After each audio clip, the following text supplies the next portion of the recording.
大家好，我是忙着 F35续集但被印度强行催更的星辰。最近后台不断有人艾特我，星辰，三哥又整活了。我仔细一瞧，印度塔塔的苹果代工厂因不明原因导致厂房烧成废墟。嗨，老传统，人发扬下优秀作风怎么了？下一个，印度三星工人连续罢工，要求岗位世袭。所谓骂甲方专业户打外资代言人，按说多离谱的事儿出现在印度都属于是三哥洗澡，很合理呀。但看了一眼评论区剧情，可谓波云诡谲。有说工厂起火是塔塔是从三星火龙烧仓涨价去库存的，有说是印度工人不扫厕所导致沼气爆炸的。至于罢工更是语焉不详，韩媒痛批印度狮子大开口，印媒则声称这是恶意罢工，是神秘力量背后操纵。真相到底如何？转发加点赞，这就是印度。听星辰说。2047 में जब देश आजादी के 100 साल मनाएगा, मेरा देश विकसित भारत बनते रहेगा।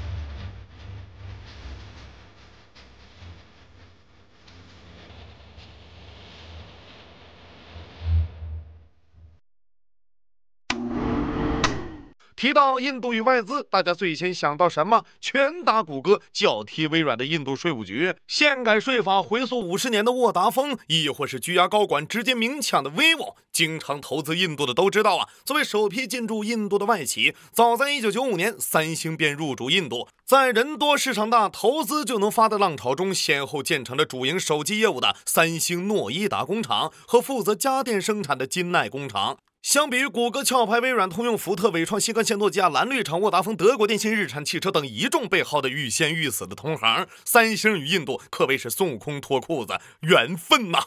一路闷声坐稳了印度手机家电的龙头老大。虽然2014年被印度以逃税为由罚了2亿美刀，但丝毫不影响三星继续梭哈7.17亿美元，在印度扩建了世界最大手机制造厂，与小米厮杀印度手机 No.1。2017年工厂竣工仪式上，总理莫迪和韩国总统文在寅更是携手出席助阵。之后，在莫大仙100亿补贴的召唤下，三星持续押宝印度制造，上马半导体研发中心将显示屏工厂从中国迁到印度，力求帮助三哥彻底取代中国。然后三哥就给了韩国一点小小的先天民主圣体的震撼。2023年，在小米、vivo 等中资被重拳出击之际，主打一视同仁、应坑尽坑的印度税务局指控三星通过错误分类产品，试图逃避2.12亿美元的关税。当然了，这事儿呢大概率没冤枉，因为负责帮三星本次报关的大佬正是大名鼎鼎的普华永道。只不过同年三星印度工厂因违反环境规定和安全要求，被印度以迅雷不及暴风影音之势出了重拳。2024年6月，刚搬到印度的三星显示屏工厂因违反公司法，又被印度民政部下了罚单，集团主席李在镕等人被罚80万卢比。对了，一同挨锤的还有微软董事长纳德拉、领英 CEO 瑞安。在一片不胜几万物竞发的形势下，开头的大罢工终于来了。2024年9月，三星金奈工厂数百位工人顶着高温，搭着帐篷，在工厂外静坐抗议，要求提高工资。提前声明我支持员工遭到不公平待遇后罢工。印度三星工厂也表示愿意与工人对话，但问题是这是印度第二天，谈判桌上三哥直接提了33项条件。首先 ，BBC 和路边社的说法是，印度工人要求工资从2.5万卢比涨到3.6万，而据韩国国民日报报道，工资从每月3.5万卢比3年内提高到7.1万卢比，涨薪超100%。反正就一句，得加钱。三星工厂也麻了，这加薪可以他这么加不现实况且三星平均月薪已经是当地其他公司工资的1.8倍了。别急，还有呢。抛开事实不谈，工人子女的学费，你们三星不应该负责吗？工厂必须对职工子女就读私立学校每年提供5万卢比补贴，不仅如此，每周6天48小时工作制太多了，得减少到5天工作35小时，还得给拥有同等工作经验的员工给予同等报酬。欧洲老爷表示都不敢这么轻松啊！最离谱的是如果员工死亡，工厂在没有特别不合格的理由下，应该将员工家属聘为职员。很喜欢笔友的一句话打螺丝也世袭呀，以后不得搞个3星种姓了？好家伙，你说他们封建吧，他们能罢工；你说他们现代吧，用抗争剥削的手段去恢复封建世袭。虽然看似不合理，但在印度呢又很合理，因为世袭罔替还真存在。由于种姓制度，印度部分公务员、国企员工、军队军官都存在事实上的世袭。为了打破职业世袭，独立后印度专门在军队、公务员、教育机构为低种姓规定了名额，并作为保留制度写入宪法。结果呢，这又导致了另一种世袭，咱们之后再搁咋办呢？3星这边挺大度不就是涨点工资吗？这跟要我命有什么区别拒绝，因为早在9月，3星就计划开启全球裁员，业务增长缓慢的印度3星更是可能裁员20%人。韩国国民日报直接用不现实、无理形容这一些要求，因为3星本部每周工作时长还40小时呢。印媒也急了，印度时报发表了题为别再毁了印度制造的文章，还有指责罢工受印度共产党支持，是收了境外势力的钱，是蓄意破坏印度工业化，图啥？图160吗？就这样，你说3峡大坝他说3上有压，双方就这么尬住了。如果发生在印度本土的信实塔塔集团，这时候估计该铁棍谈判、监狱裁员了。但3星这事儿却越闹越大，静坐罢工队伍从最初的几百人壮大到超1300人，整个金奈工厂才1800员工，工厂原地瘫痪。3星印度工会主席穆图库马尔更是强硬表示，罢工没有时间表，不同意就一直罢。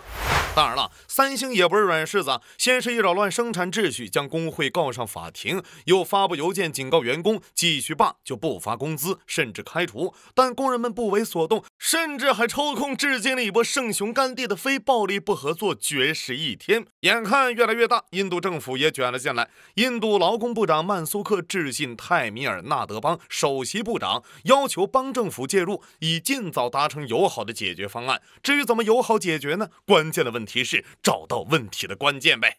泰米尔纳德邦警方先是预防性拘了104人，随后以涉嫌给公众带来不便，带了900多人进局子，喝了几小时的茶。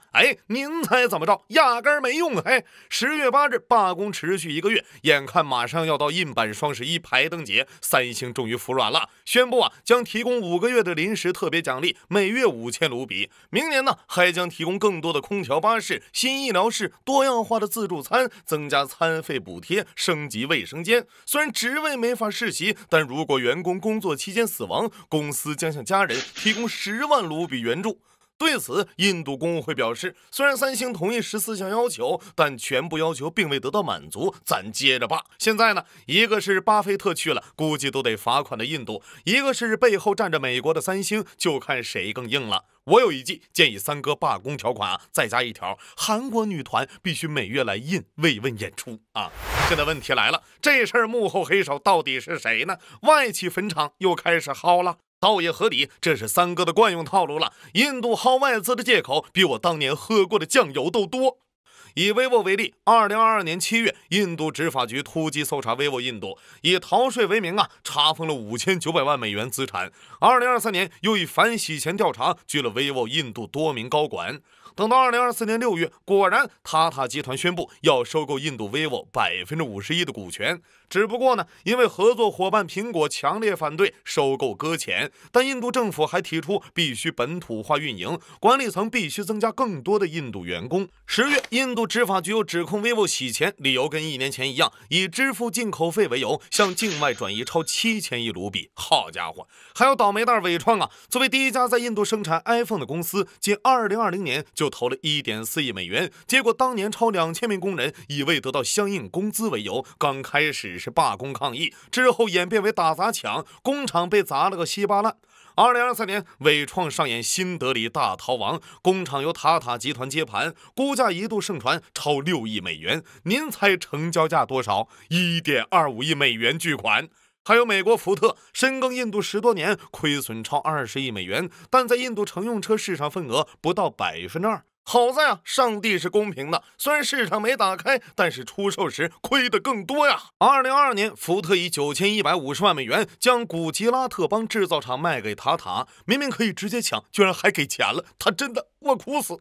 更难崩的是卖工厂前2月金奈工厂的印度工人还罢了1次工。后来坊间有诗一首：印度风光先要卢比，后要美刀，望德里内外外戚攘攘，恒河上下机关昭昭，欠税罚款突击调查，杀猪盘里千把刀，须定日看全院罢工，抗议生销。市场如此多娇，引无数外资竞折腰，惜通用伟创利润太少，谷歌壳牌较税不高，一代天骄福特汽车10亿投资打水漂，据网乙属新任冤种，3星全包。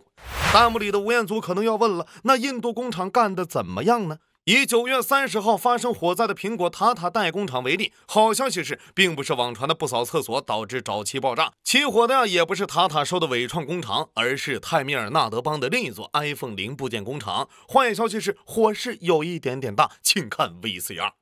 根据印度卫生官员的说法，工厂烧得很严重，建筑物正在倒塌，没有人能进去。根据报道里的化学风险噼里啪啦鞭炮声，比较可信的消息，阳极氧化工厂的恒温器故障，还有说是喷涂车间炸了，而且还是非工作时间。咱们说呢，反正工厂无限期停产了。去年几乎同一时间位于金奈的和硕工厂也发生了火灾，导致 iPhone 组装业务短暂终止。而此时距 iPhone 15开卖不到1周，供应链正处高峰期。今年4月，彭博社爆出和硕正准备出售工厂，也是卖给塔塔集团。2024年2月，苹果数据线供应商正崴集团的印度工厂也发生了重大火灾，近一半的机器损毁，损失超1200万美元。我都已经搞不清楚到底是三哥正常发挥，还是故意不小心的啊！此处我有一联，上联集体罢工，3星虎虎生风；下联厂房爆炸，苹果火遍天下。2022年的印度独立日演讲中，总理莫迪宣布了一个宏伟蓝图，到2047年，印度将成为一个发达国家。2024年成功连任后的莫迪再度提出，到2030年要将印度电子行业翻3倍，实现产值破5000亿美元。